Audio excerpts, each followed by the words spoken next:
Mesdames, Messieurs, gros bonjour, gros bonsoir pour nous toutes. Comment nous y est? Bienvenue sur Chanel Paula. Chanel Information, Carl Lolo. 250 000 $ américains, c'est niveau COB ça, d'après ça qui fait tomber là, ISO bandit village des dieux, bail autorité pour libérer nèg pour lui. D'après information, ISO village des dieux, il y a 9 nèg dans pénitencier national. Il fait connaître que li bail l'argent, il pas libéré nèg pour lui, c'est pour Genève il a libéré moun, et bien lui-même il prend l'attaquer palais national et ensuite il pour l'attaquer prison pénitentiaire nationale. D'après conseil que li mandé Elmil, les monsieur ouais bagay yon ti jan et maré pour lui là, c'est Elmil l'allemand des conseils, yo ballon conseil dit pas faire bagay yo comme ça, soit dans casser prison ou connaît gen pile qui dans prison et qui te besoin commander village là, soit fait comme ça, monsieur a plagué et puis il va chercher tout pour capable prendre place là. Eh bien, ils ont coûté conseil ça, monsieur dit faire bagay yo en l'autre façon. Ou sur Chanel Information, pas négliger abonner avec Chanel là. Sur un travail à faire, bon mon like, abonnez à Chanel là, partagez dans groupe WhatsApp, Facebook, Twitter, Instagram ou sur Chanel Maman Pemba. N'a avancé avec information. Ancien sénateur bien aimé qui prend plusieurs chapelettes non mais en police front, yo dit police front là c'est un ancien sénateur, il dit qui te mêlé derrière là avec ancien sénateur ça, c'est là ça ancien sénateur ça prend chapelette dans col, n'a font petit coup de pied concernant de ça qui est passé Haïti avec la France. Nous connaissons Haïti te gon l'armée qui était composé 50 000 hommes, c'était une armée qui était ferme, nèg yo te dévoué, yo te gen dévouement pour te goumer pour pays yo, pour te mourir pour pays yo, pour te tirer tête yo dans esclavage, pour te tirer Haïti en bas griffe l'autre Grand Orient yo.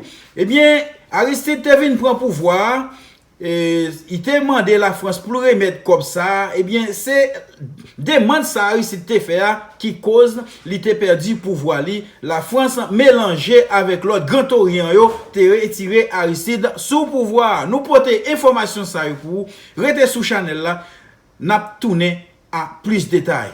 Moi aime nous en pile. Même à parler de question de 250 000 $ américains, monsieur Tabaye. T'as déposé. Elle a parlé. Le Kounia, monsieur vin chef, monsieur a commandé base là. Monsieur Kounia a décidé lui-même pour le mettre dans le dehors. Puisque je vois ça, c'est un joueur qui est important pour monsieur en pile, monsieur Kounia n'a pas facile libérer yo. Monsieur menacé pour le craser prison pour jouer lui au sorti. M'a cherché comprendre puis clair ça va aller. M'a prendre que monsieur gagné environ 9 nègres même qui c'est bon nègre, bon bagay. S'il va pousse.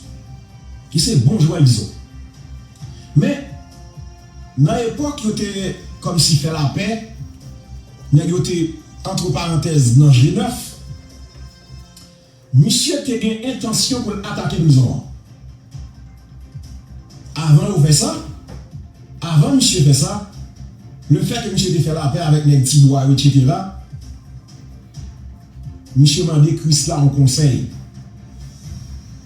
Monsieur dit Chris, attendez, monsieur dit Chris, est-ce que vous pensez que c'est possible pour m'attaquer prison? Information de joindre. Chris, monsieur dit que non, pas faire comme ça. Ok? Alors, et ça nous parlons de bailler mentir sur les guillots, nous parlons ça nous gagne, ça nous connaît, ça nous joint comme élément d'information. Chris a dit non, ou pas qu'à faire comme ça pour écraser prison, pas bon. Monsieur dit, si on fait comme ça, ancien ex-sortant dans la prison, ancien soldat qui prend besoin de remplacer dans le village, non? Ou qu'à filmer au dehors et puis exécuter pour capable commander le village. Monsieur dit, de préférence, l'état piment, si qu'on t'a géré, bah yo, pour t'a fait passer devant le juge, pour libérer yo légalement. Monsieur tranquille, monsieur posé, monsieur d'accord. Et de ça qui va le passer qu'on y a, Le fait que Chris là te conseillé, ils ont investi plutôt dans le juge. Dans le juge. Pas craser prison, hein? Ils ont entendu. Mais monsieur a environ 9 bons soldats en dedans prison, hein? Monsieur besoin d'être dehors. Ouais, pas. Monsieur prend conseil Chris là. Monsieur dit bon, on ne peut pas attaquer prison, hein? Bon, regardez pour moi. Si m'a fait, ça Chris dit, il y a un propre dans mes. Après, monsieur dépensé un pile l'argent. Pas ta vie, chiffre. Mais on dit, monsieur, gros l'argent. Il a même parlé d'une question de 250 000 dollars américains. Monsieur Tabaye. Ça dépose. Pas de sénateur, comme vous le ici, qui produit sous frontière là. Premier élément d'information rapporté qu'un agent de Polyfront, donc il est spécialisé dans la police, qui est sénateur bien aimé. Donc, il a sorti sénateur bien aimé à traverser. Et à la suite de ça, on parle en plus de barrières, fermer barrières pour nouvelles. Donc, nous pouvons réunir parce qu'on dit son une enquête avec une démarche scientifique qui faut tenir compte de tous les éléments. Donc, très prudent pour que nous ne pas quoi 10 bagailles parce que nous ne pas sous place. Moi, c'est exactement. Effectivement, monsieur, sénateur, je participé confirmé avec moi là, effectivement. Et l'ICP, agression physique de la part des policiers. Et il a annoncé qu'il constate les gars qui fait. Et il pourra dans le cabinet d'instruction, policier, et il parle tout de l'inspection générale la police là. Alors, c'est ça. Quelle colonie Haïti? C'est ce que met en lumière une récente enquête du New York Times. Celle-ci raconte dans le détail comment, non content d'avoir été chassé de l'île, la France a demandé réparation à ce pays tout nouvellement devenu indépendant. C'était en 1825, 11 ans après l'indépendance, et cette affaire aura duré jusqu'au courant du XXe siècle. La France demandait tout bonnement à Haïti de verser en effet des réparations aux héritiers de leurs anciens maîtres. La France avait aussi contraint Haïti à emprunter aux banques françaises. C'est ce qu'on appelle la double dette. Pourrait-on aussi appeler cela le double pillage. Pour payer la dette, l'État haïtien doit emprunter aux banques françaises et continuer de s'endetter ad vitam aeternam. Selon les journalistes du New York Times, Haïti a été contraint de débourser 560 millions de dollars en valeur actualisée, ce qui aurait généré jusqu'à 115 milliards de dollars de manque à gagner pour les finances haïtiennes. C'est tout le développement économique et industriel du pays qui a été empêché par cette double dette. Et selon les universitaires, il s'agirait de la dette souveraine la plus odieuse de tous les temps. Ce petit pays des Caraïbes, le premier à s'être libéré de leurs esclavagistes alors que l'esclavage n'est pas encore aboli, pour fonder leur propre nation, ne s'en relèvera en effet jamais. Plongé ainsi dès 1824 dans la pauvreté et le sous-développement, et rendu incapable de se doter d'institutions d'infrastructures qui auraient permis à Haïti un développement sain et durable. En France, aujourd'hui encore, on préfère ne pas trop en parler. Lorsque le président Jean-Bertrand Aristide demandait à la France de restituer l'argent de la dette en 2003, l'État français a préféré étouffer l'affaire dans un premier temps et participer à renverser le président Aristide dans un second temps. Une vaste et fastidieuse affaire, et pour en parler, je reçois Jean-Marie Théodat, qui est avec nous par visioconférence. Bonjour Jean-Marie.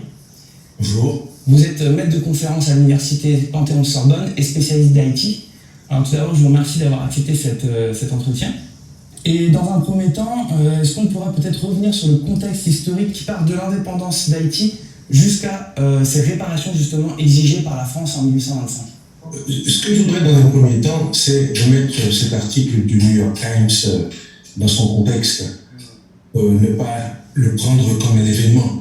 Il se trouve que moi-même et 3 autres collègues avons publié en octobre dernier un ouvrage sur la question.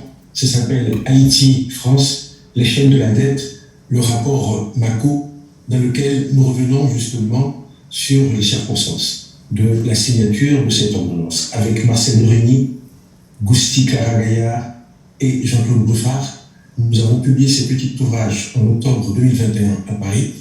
Et il se trouve que personne, véritablement, ne s'en est rendu compte.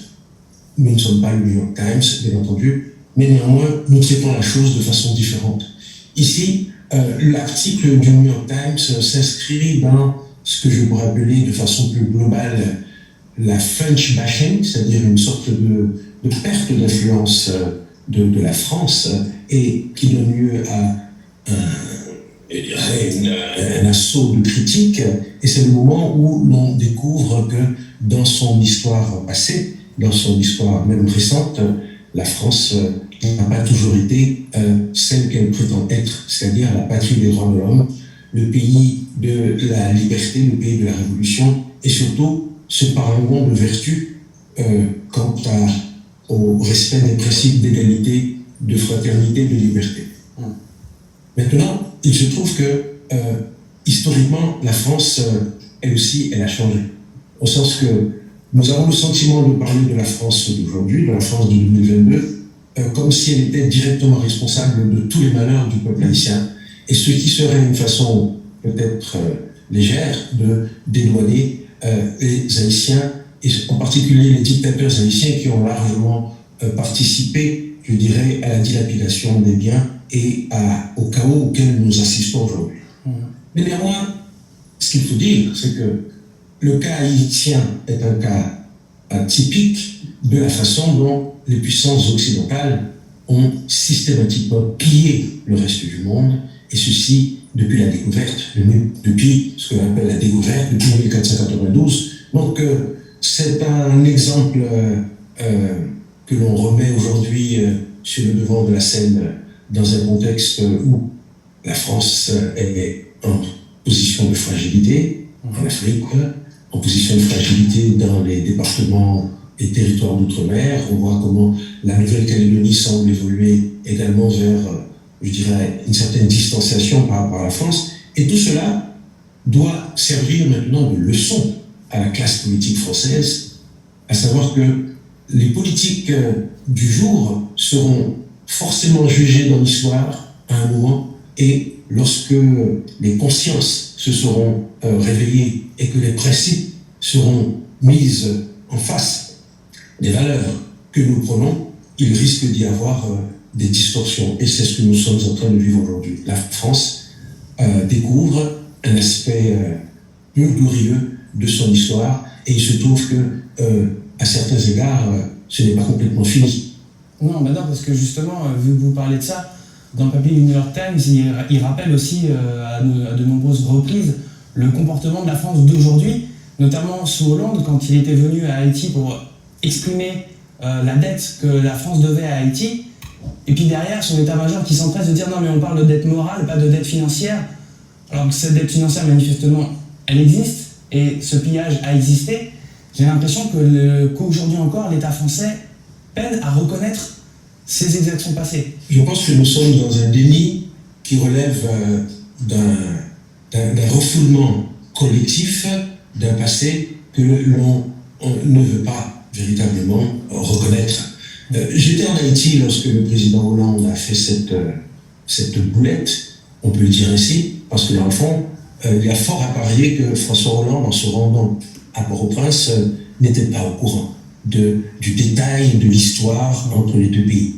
Il y a certainement eu un couac au niveau du briefage, c'est-à-dire la préparation du discours du président pour qu'il évite justement d'ignorer des aspects très importants, parce que c'était la première fois que le président de la République, à part la petite visite de Nicolas Sarkozy de quelques heures en 2010, première visite officielle d'un président français dûment invité et avec un discours sur la place des héros de l'indépendance au pied de la statue de Toussaint Louverture. Donc c'est un rendez-vous historique qui n'a pas été compris dans toute sa dimension et qui n'a pas été préparé, de sorte que en arrivant en Haïti, en fait, il a commencé à faire la boulette à Pointe-à-Pitre, avant même la veille de l'arrivée en Haïti, où il parlait donc de cette dette vis-à-vis d'Haïti, mais il ne savait pas qu'il y avait une dette réelle, une dette financière, c'est-à-dire pas seulement une dette morale, comme il a essayé après de la rattraper, mais un contentieux, en tout cas, un versement indu, ce que vous appelez tout à l'heure la double peine, c'est-à-dire la rançon du vainqueur au vaincu, ce qui est contraire, je dirais même à la au sens de l'histoire, oui. Qui est inédit dans l'histoire. Donc c'est comme si, en 1986, 24 heures après la proclamation de l'indépendance, l'Algérie avait dû verser une rançon pour dédouaner les petits noirs qui avaient quitté le pays. Donc ça paraît aujourd'hui totalement anachronique. Ouais. Mais en remettant les choses dans le contexte, il faut comprendre aussi que pour les Haïtiens de l'époque, l'indépendance n'avait pas de prix. La France, après le Congrès de Vienne, était en quelque sorte restituer dans ses droits historiques par rapport à ce que l'on continuait d'appeler à l'époque la colonie française de Saint-Domingue, de sorte que, comme le dit très bien Marcel Bruni dans cet ouvrage que je vous invite vraiment à consulter, comme le dit très bien Marcel Bruni, Haïti était un État de fait, même pas un État de droit. N'étant reconnu par personne, même le mot Haïti n'était pas utilisé, on continuait jusqu'en 1825 à parler de la partie française de Saint-Domingue, pour la distinguer de l'autre partie qui était espagnole. Et pour les Haïtiens, cette reconnaissance par la France de leur indépendance, après avoir été vainqueurs sur le terrain, était au contraire une façon de... C'est comme au rugby transformer un essai. Ouais. C'était pour les anciens esclaves la reconnaissance solennelle de l'ancien maître. Il y a une victoire symbolique pour les Haïtiens à conquérir cette indépendance au prix fort. Il se trouve que, comme on dit en créole, c'était bien compté mais mal calculé. C'est-à-dire, la charge était excessive. Mais si les Haïtiens avaient su négocier pied à pied, en faisant fond sur l'impossibilité tactique de la France d'intervenir militairement dans l'île pour la reconquérir, en considérant également que depuis la déclaration de Monroe, 1823, il est inconcevable qu'une puissance européenne intervienne militairement dans l'hémisphère occidental sans provoquer une réaction des États-Unis. Et tout cela pour dire que dans les négociations, les Haïtiens ont conclu un marché de dupes. Ouais. Ils ont craint une intervention française qui était en fait impossible, C'était un bluff magistral qui a permis à la France de sauver la face. Parce qu'il faut voir, et c'est l'aspect que moi j'évoque dans mon texte, dans ma contribution, il faut dire que le baron de Mâcon, lorsqu'il rentre à Paris, enfin en France avec son escadre en 1825, sans avoir tiré un seul coup de canon, il sabre le champagne en or. C'est-à-dire, l'intention française n'était pas véritablement d'intervenir militairement pour faire reconnaître un droit historique qui était définitivement perdu, mais au contraire, de restituer l'honneur de la France, tout en, bien entendu, faisant payer le prix fort aux Haïtiens. Et c'est sur ce prix que les Haïtiens ont été dupés. Et l'indépendance reconnue par la France à minima serait passée comme une lettre à la poste, mais seulement ce n'était pas conforme, on va dire, à la géopolitique de l'époque, où la France, en position de faiblesse, cherche à revenir sur le devant de la scène dans la Caraïbe. Haïti, en position de faiblesse, n'étant pas reconnu internationalement par les autres nations. Donc, dans leur double, je dirais, handicap, les deux pays se retrouvent pour, un, accéder, je dirais, à un statut internationalement reconnu, et l'autre, revenir sur la scène de la Caraïbe après la double défaite, un, de 1803 contre les Haïtiens, qui ont chassé définitivement les Français de Saint-Domingue, et puis 1814, bien entendu, Waterloo et la défaite française. Donc, au moins, il s'agit d'un accord entre deux gueules cassées qui se termine par le désavantage du plus faible, Haïti. Et ceci parce que nos négociateurs, nos diplomates n'ont pas su véritablement défendre les intérêts du pays. Dans tout ce qu'il y a de typique dans le comportement de la France vis-à-vis de son désormais ancienne colonie, à l'époque, en 1825, il y a aussi quelque chose d'atypique dans la façon dont Haïti a réussi à se séparer du joug français en 1803, parce que c'est-à-dire qu'à l'époque, l'esclavage n'est même pas encore aboli, et pourtant, les Haïtiens se révoltent, arrivent à chasser la France, et pourtant c'est eux qui, comme vous disiez tout à l'heure, contrairement au traité de Versailles en 1918, où c'est le vaincu qui paye, là c'est le vainqueur qui paye. Et c'est le paradoxe. Le paradoxe de la reconnaissance de l'ordonnance, c'est que le vainqueur, Haïti, en l'occurrence, a la maîtrise de la situation. Il faut ici changer d'échelle. Considérer que si Haïti est maîtresse chez elle, effectivement, Haïti fait peur à l'époque. Avec une armée de plus de 50 000 hommes déterminés à mourir ou à vivre libre, Haïti est, pour ainsi dire, imprenable pour la France, pour l'Angleterre ou pour les États-Unis qui auraient pu essayer de conquérir ce territoire. N'oubliez pas qu'il s'agit d'une population de 400 à 500 000 esclaves qui se révoltent, qui prennent les armes et qui décident de brûler toutes les infrastructures productives de l'ancienne plantation de Saint-Domingue qui était la plus riche de toute de toute l'époque et de toute la Caraïbe. On peut même dire la première colonie du monde en termes de revenus. Un quart des revenus du royaume de France venait des recettes des impôts collectés à Saint-Domingue. C'est vous dire donc l'importance de cette économie-là. Mais pour la France, plutôt à une autre échelle, à l'échelle mondiale, Haïti est un pays paria. Haïti est, pourrait-on dire, un État marron, avec une liberté de fait qui n'étant reconnue par aucun partenaire, encore moins par les États-Unis, qui sont une puissance esclavagiste, n'étant pas reconnue par la Grande-Bretagne, qui elle-même a des colonies esclavagistes, la Jamaïque n'est pas bien loin, n'étant pas reconnue non plus par l'Espagne. Haïti est sur le plan diplomatique un non-État, un non-événement. Et c'est pour sortir de ce marronnage historique que les Haïtiens ont accepté de payer le prix fort.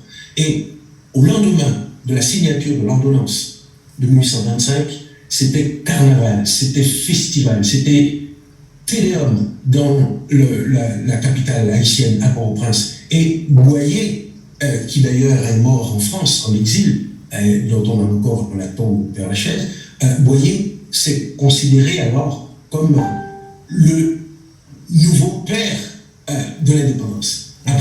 Après Toussaint Louverture, après Dessalines, il se considérait comme le nouveau héros de l'indépendance, celui qui avait réussi à faire inscrire dans la durée, dans les textes, une indépendance conquise de fait sur le champ de bataille.